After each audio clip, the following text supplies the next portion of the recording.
नहमदुहु व नसल्ली व नसल्लिम अला रसूलिहिल करीम, अम्मा बाद, बिस्मिल्लाहिर रहमानिर रहीम। अस्सलामु अलैकुम व रहमतुल्लाहि व बरकातुहू। सामीन, मेरा आज का मौजू है क्या नमाज में मुंह बंद करके किरात करने से नमाज हो जाएगी या नहीं।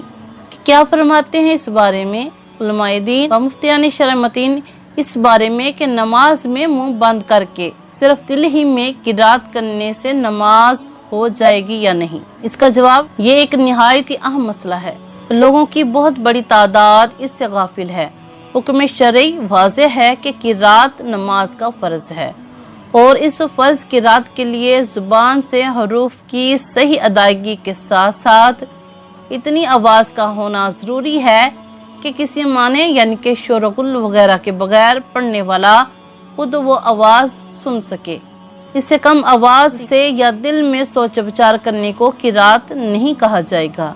तो लिहाजा अगर कोई जुबान की बजाय सिर्फ दिल ही में पढ़ता रहा तो किरात का फर्ज छूट जाने की वजह से उसकी नमाज नहीं होगी।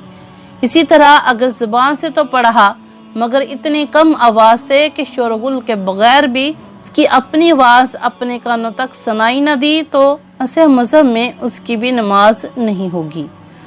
और किरात की तारीफ ये है कि जुबान से इस तरह हरूफ की सही अदायगी हो कि वो खुद सुन ले या जो उसके मुंह के करीब कान करे तो वो सुन ले। बहरहाल इससे कम आवाज जो फक्र सोच विचार और मुंह ही में कुछ कहना बड़बड़ाहट होगी मगर किरात ना होगी कि सिर्फ जुबान को हरकत देने का नाम किरात नहीं। और फतावा रज़िया में है कि नमाज में किरात ऐसे पढ़ी कि अपने कान तक आवाज ना आए, वो किरात ना ठहरेगी और असह मजहब पर नमाज ना होगी।